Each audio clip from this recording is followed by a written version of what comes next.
Hello, dear students. Welcome to English literature class. Now, I am going to start the chapter after Blenheim, chapter number 4. Students, yesterday you knew the outline and the summary of the chapter. Now I am going to explain stanza-wise explanation. Here, stanza 1. It was a summer evening. Old Caspar's work was done, and he, before his cottage door, was sitting in the sun, and by him sported on the green his little grandchild Wilhelmine. Here you can see the poem at once makes the setting of the story clear. It was a summer evening. It was a summer evening. It was a summer evening. An old farmer, Caspar, an old man, is a farmer named Caspar, having finished his day's work. Old Caspar's work was done. He has completed his day's work, and he was sitting before his cottage door. And he was sitting after completion the work, day's work. After completing all the work of that particular day, he was sitting at his cottage door. His little granddaughter Wilhelmine was playing.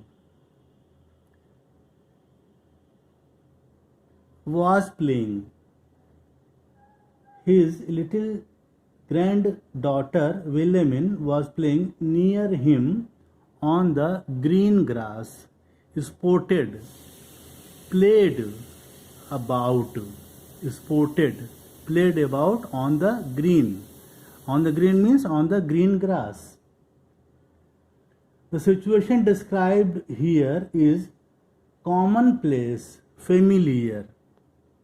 Nothing is spectacular.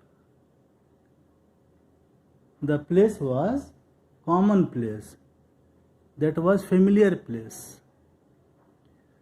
His little grandchild means his little granddaughter Wilhelmine was playing on the green grass, and he was means Caspar was sitting over there and seeing him playing on the green grass. She saw her brother Peterkin roll something large and round, which he beside the rivulet in playing there had found. He came to ask what he had found that was so large and smooth and round. She means here Wilhelmine, the sister of Peterkin. The sister of Peterkin, she is referred to here Wilhelmine. Wilhelmine saw her brother Peterkin roll something large and round. The little girl Wilhelmine saw her brother Peterkin rolling something that was large and round. Peterkin had discovered the thing by the side of a stream while he was playing there. He discovered the thing by the side of a stream while he was playing there. He came back home to know what that thing was. He was very eager to know what was that large, smooth and round thing was.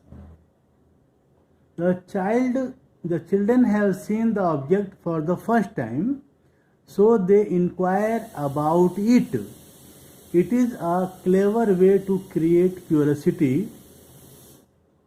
Notice how the grandfather reacts to the presentation of the skull. Skull. Peterkin found a skull that was large, smooth, and round. When Peterkin was playing there near stream, he found large, smooth, and round thing that was skull. Old Casper took it from the boy, who stood expectant by, and then the old man shook his head, and with a natural sigh, "That is some poor fellow's skull," said he, "who fell in the great victory." The grandfather took it from him. The grandfather, old Casper, took the skull from Peterkin, and as he looked at it, a sigh escaped his lips. He shook his head and said that it was the skull of some unfortunate person who lost his life in the great victory. The old man's sigh expresses the grief at the very memory at that sad event. Then he states in a matter-of-fact way that coming across skulls is almost a routine, because his field was once a battlefield where thousands had lost their lives. The old man Casper took it from Peterkin, and he looked it and shook his head in sorrow. And he said that it was somebody's skull. The person must have died in the battle fought at Blenheim. He called the battle a great victory. Being a Bavarian who sided with the English, he was proud of the victory won by the English. I find them in the garden, for there's many here about, and often when I go to plough, the ploughshare turns them out. The old Casper added that he found a number of skulls in the garden because there were many skulls. There were many skulls in the garden because there were many skulls scattered there around when we went to plough in the field. When I go to plough means when he went to plough in his field, many skulls were dug out of the earth. It was so because thousands of men were killed in the battle of Blenheim.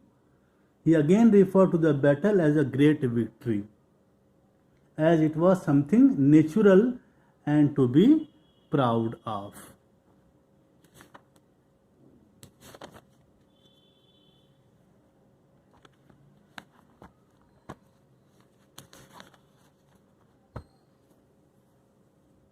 He says, "For many thousands men," said he, "were slain in that great victory." He says that to the battle as a great victory, he again referred to the battle as a great victory as it was something natural and to be proud of. He feels proud that it was a great victory. "Now tell us what that was all about, young Peterkin," he cries, and little Wilhelmine looks up with wonder-waiting eyes. "Now tell us all about the war and what they fought each other for." The young Peterkin got anxious. He was very curious to know all about the incident, how the Battle of Blenheim was fought, what was the reason behind it, all that the thing that he wanted to know. The young Peterkin got anxious, very curious to know all about the incident. Wilhelmine, too, looked up with keen eyes, with eager eyes.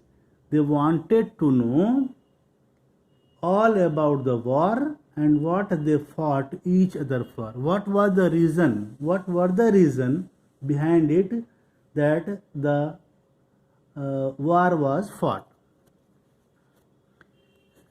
It was the English, Caspar cried, who put the French to rout.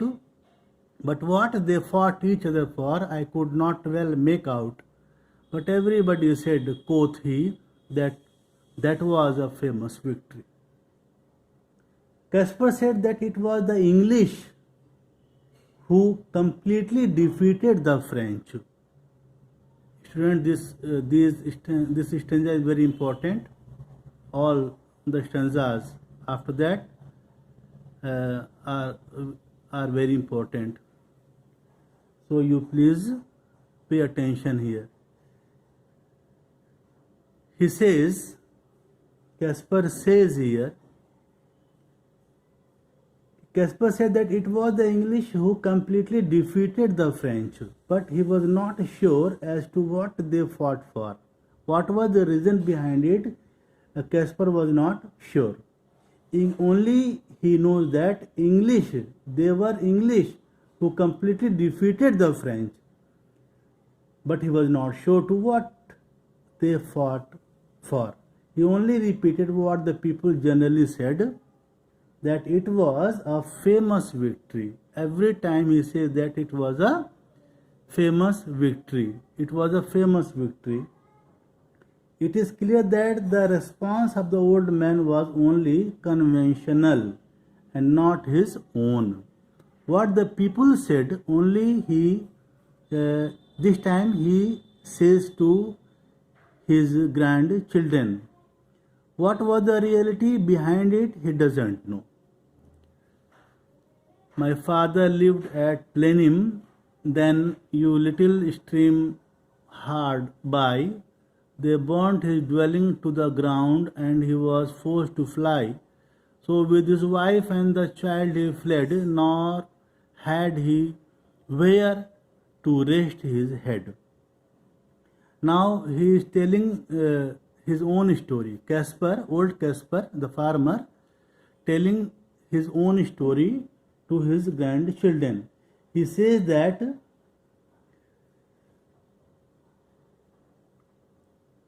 the old man, Caspar, continued. He says that about the war, pointing to the nearby stream, he said that his father used to live there at Blenheim.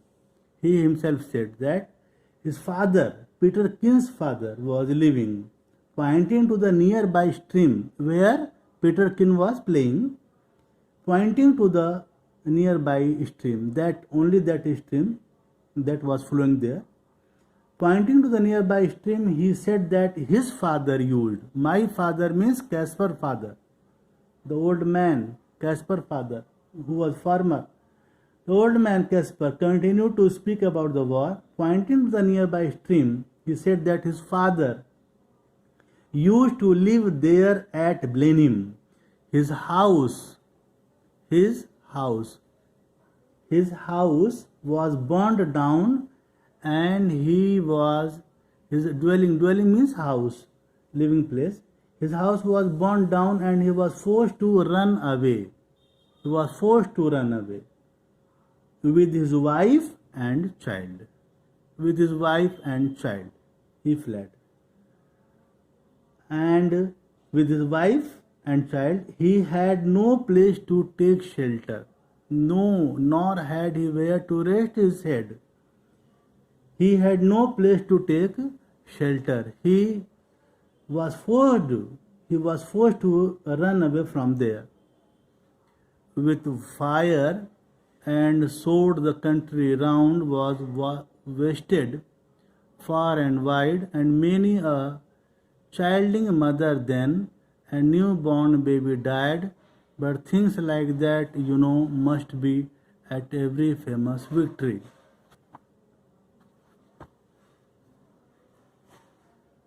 Caspar says that the whole country, the old man said, the whole country was ruined.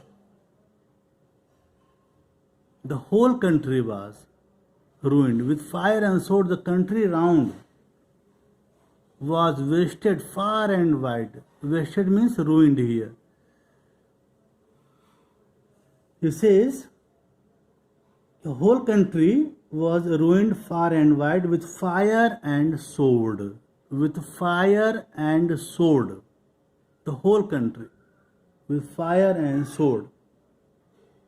Many expectant mothers and newborn children died. Newborn children. An expectant mother. Ironically, the old man added that such things do happen to win a grand victory. He says that it happens in a grand victory. Such type of incidents happen when someone gets grand victory. They say it was a shocking sight. After the field was won, for many thousand bodies here lay rotting in the sun, but things like that, must be after a famous victory. People said that it was a ghastly sight after the battle was won. They say, they means people, they say it was a shocking sight, ghastly sight after the battle was won. Thousands of dead bodies lay there rotting in the sun. The old man again remarked that such things do happen in the war at every famous victory. Such type of things do happen in the war at every famous victory. Great praise the Duke of Marlborough won, and our good Prince Eugene. Why, that was a very wicked thing, said little Wilhelmine. Nay, nay, my little girl, quoth he, it was a famous victory. The old Caspar then showered praises on the Duke of Marlborough. Here, old Caspar then showered. He is continuously praising on the Duke of Marlborough and good Prince Eugene. He is praising here, who won the war. Here, Duke of Marlborough and Eugene, who won the war for the English. Little Wilhelmine's shocking response was instinctive. She remarked in disgust, in hate, that the war was the most wicked thing. The war, futile thing, wicked thing. She could not tolerate the old man's praise of the war. When her grandfather praised Duke of Marlborough and Prince Eugene, she did not tolerate. She did not feel good. Her grandfather Caspar weakly asserted that she was wrong, and it was indeed a famous victory. He says, nay, nay, my little girl, quoth he, it was a famous victory. Her grandfather Caspar weakly asserted that she was wrong, and it was indeed a famous victory. It is here in this stanza that the poet brings about a confrontation between the conventional and instinctive responses to war. The old man's defense of war is conventional and unacceptable, whereas the child's innocent condemnation of war is a natural and instinctive response and brings about the reality of the wicked thing called a famous victory by the old man. The last stanza, and everybody praised the Duke who this great fight did win, but what good came of it at last? Quoth little Peterkin. Why, that I cannot tell, said he, but that was a famous victory. Old Caspar again referred to the public praise. He referred to the public praise for the glorious victory won by the Duke of Marlborough at Blenheim. Little Peterkin, like his sister, failed to appreciate the views about the war. He also hated the war, like her sister. Little Peterkin, like his sister, failed to appreciate the views about the war. He wanted to know what good at last came out. He says here, but what good came of it at last? He asked the question. He wanted to know what good at last came out of the war. The old man was puzzled. He had no answer at all. He was puzzled, he was confused, and said that he could not tell that, but asserted parrot-like that it was a famous victory. Every time, whenever the grandchildren asked him the question, only he said that was a famous victory, because people said what was the reality behind it, he did not know. Caspar continues to call it a great victory. Everyone in English praised the Duke, whose bravery in the battle won the unique victory for them. Peterkin asked his grandfather what good came out of it. To what Caspar had nothing to say except to repeat the line he uttered earlier. He did not know what good the war brought about, but he knew as much that it was a famous victory.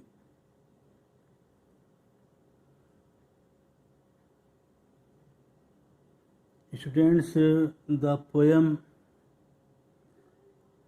is completed. Now, if you have any problem in any stanza, please ask me on WhatsApp group or on my mobile number. Thank you so much.